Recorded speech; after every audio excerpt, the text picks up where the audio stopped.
2020, nagpaalam daw ang nooy 17 anyos na si Queenie.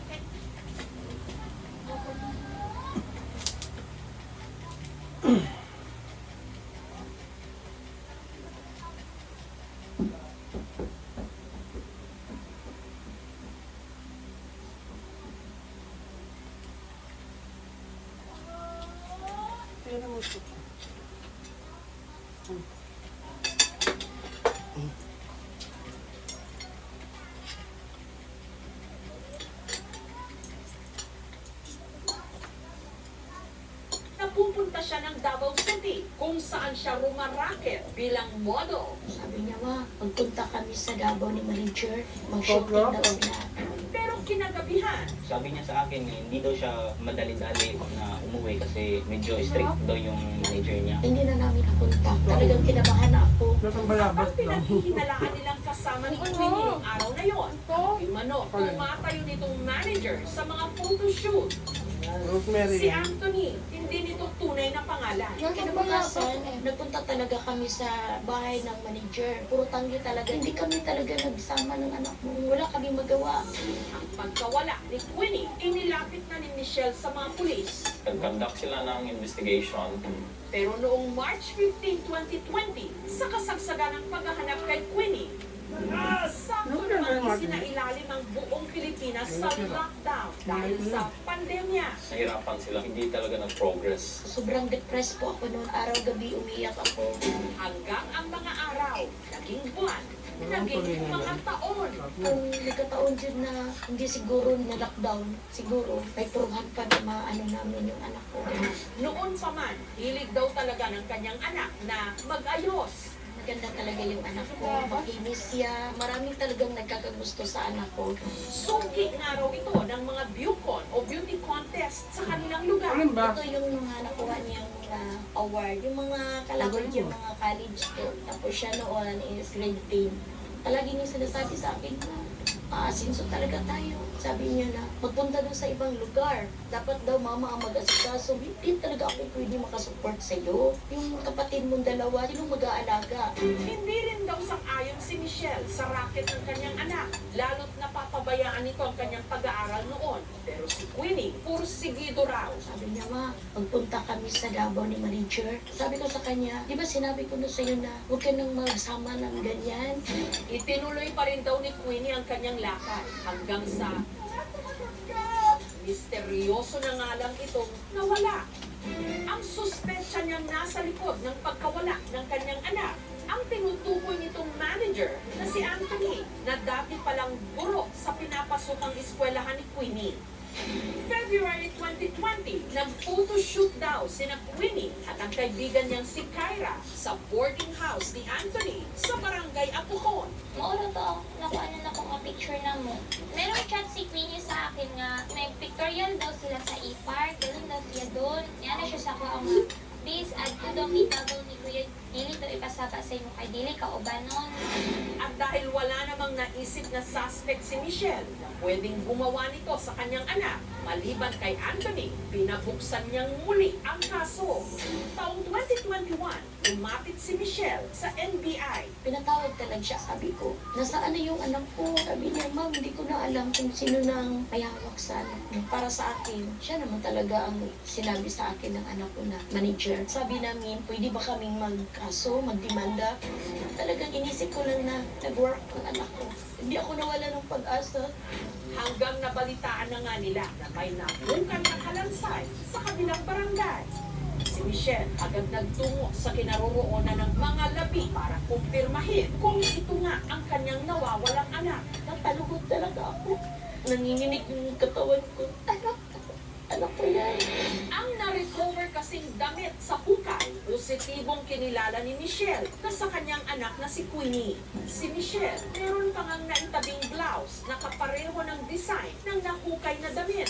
Buy one, take one niya raw kasi itong nabili para sa kanyang anak. Iba yung color, pero same style lang po. Meron pa siyang pantalon. Yan, palagi din niyang sinusuot. Size 25, nakatokma yung nakuha na pantalon doon sa nahukayan. At ang mga nakuhang sapatos at relo, tugma raw sa suot ni Queenie. Makita na ko siya sa eskwelahan na nagasuot siya kanang ano na mo, kanang PE niya ang relo. Mas lumakas din daw ang paniniwala ni Ano ka ba, Michelle. ulo? Si Anthony nga ang nasa likod ng pagpatay sa kanyang anak. Lalo't ang boarding house kung saan nahukay ang kalansay. Dati rin inupahan ni Anthony. 2019, dito na siya nagpuyo. 2020 na. During pandemic siya na lang ang diri nga tao. Motong ako siyang gikuanan nga biyae na ni siya nga balay kay dili ko musugot og klase-klase na kang babae dalaon din hiba. Last sa April 2020, wala na siya dito. Pinalis ko lang, ma'am. Ipinakita naman ng aming team sa border ni James na si Geneva ang litrato ni Queenie. At nakakakilapot ang kanyang inilahan. Ito yung makita ko sa panaginip ko. Nabigla ko, hindi ko siya kilala, tapos gano'n. Para makumpirma kung mga labi nga ni Queenie Ah? ang nahukay ni Enoberto, isinailalim ito sa DNA test na inaasahang ang resulta lalabas sa mga darating pang linggo. Yung napasa natin yung mga affidavit ng complaint, yung mga businesses natin doon, at pinaka-check natin yung mga evidence na nag-gather natin doon sa crime scene. Most likely, Queenie was raped. Hindi niya talaga mapigilan si Queenie na magsumbong. To conceal his crime, pinatay niya si Queenie. We are technically and morally convinced that the person of interest has a personal knowledge of the crime. Si Michelle naman, desididong sampahan ng kaso si Anthony. Maaari siyang makasuhan ng murder ayon sa Article 248 ng Revised Penal Code. Ang parusa ay reclusion perpetua na may pagkakakulong mula 20 years and 1 day to 40 years. Maaaring pagbayarin ng civil indemnity, moral damages, at exemplary damages, at ang halaga nito ay depende sa magiging desisyon ng hukom. Pero nasaan na ngayon si Anthony? Sinubukan siyang hanapin ng aming team. Hanggang nakausap nila sa telepono ang nagpakilalang kaanak nito. Ang usapan sa telepono, pinahintulutan nilang i-record at mailabas. Ano po yun, ma'am? Tinatanggi niya po ba lahat ng paratang? Opo, 100%. May salita, ma'am, mas higit pa sa walang kasalanan yun ang sasabihin, ma'am. Sabi niya sa ngayon, sa natin lalabas at lalabas din ang katotohanan ng sabi niya sa kontinano niya sa lahat ng pag-uti niya ng posasyon. Ang mga pinaniniwalaang labi ni Queenie, pansamantalang nakalibing sa Madaong Public Cemetery. Ililipat ko namin kung makuha na mas malapit yun sa amin na para araw-araw ko siya mapuntahan.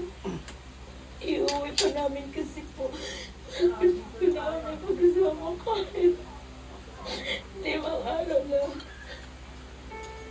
Dili jud kumutahimik, dili jud siya mahuli, dili jud niya pagbayaran ng iyang nahimong kasalanan sa akong anak. Wing kung nadunggan ko nimo. Kabalo jud ka. Damdam tulog yun. Bisan, naabot pag 5 years. Hindi na si tuloy yun. Grabe ang pagdusa dyan ako. Hindi tuloy na. Adlaw gabi, magahilak dyan Ano ko. Hindi pagkapagpalinis? kasi ko ganyan sa Ginoon. Makita na ka na mo.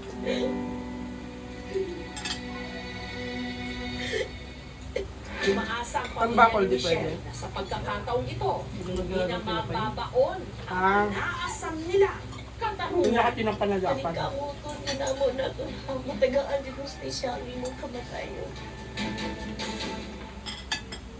Thank you for watching, mga kapuso. Kung nagustuhan mo po ang video ito,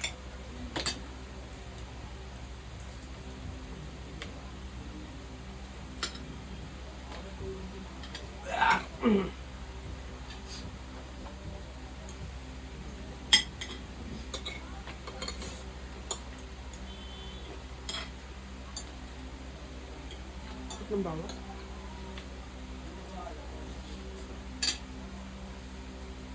Pala, ano na pala? Bawas na lang para sa'yo. Kasi, hindi tatawag yung ATM mo doon.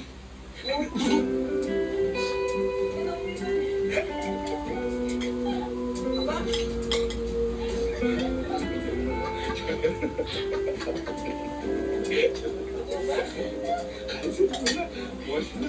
Nakita na yung tao doon eh. Sabi.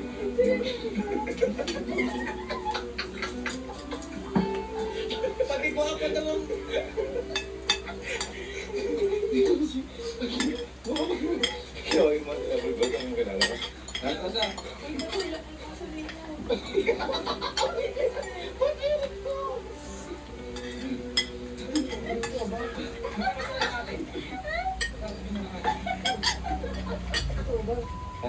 puntahan ko lang. Kakaligo ko lang kuya, kala ko naman.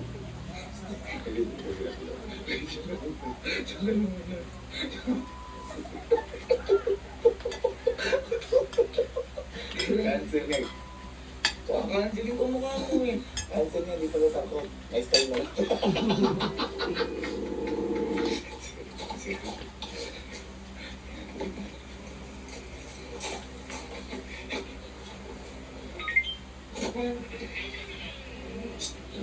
Na.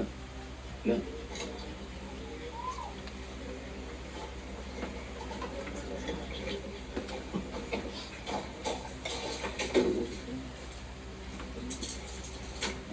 Luminaw ba kasi? Lang. Ha? Wait lang. Kasi nakahalit sa bata. Galing ang kilala niya. Naalala mo yung ginawa ni Joey? Ginaganyan siya sa kaya yung pala ito siya. Ngayon ko, ikaw yung ganyan katao na ate-ate. Bakit naman kasi natabayabas eh? Naalala mo dito David? Tapos meron yun.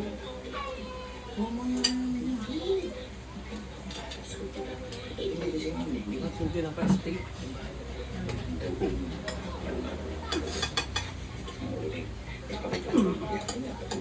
Tato walang hindi related. Tapos grabe mo ako tapos nag-YouTube pa rin pa. Kamta. Oo, may naman sa akin. Bakit? Kaya mo na. Gusto mo ka ganito. Hindi mo dito para mula sa akin.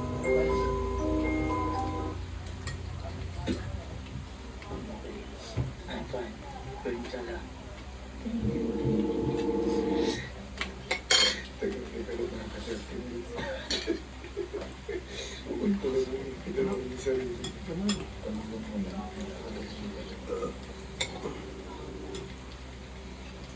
Hindi ka tapos? Tapos na ba? Ito dito ba tapos? Hindi naman eh.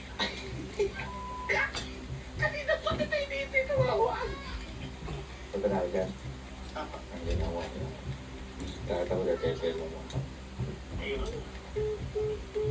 Tapos nabalik siya kanina. Tapos nabalik siya kanina.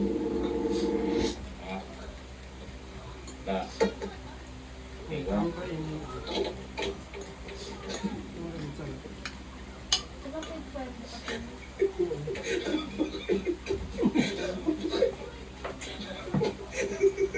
Takot ako.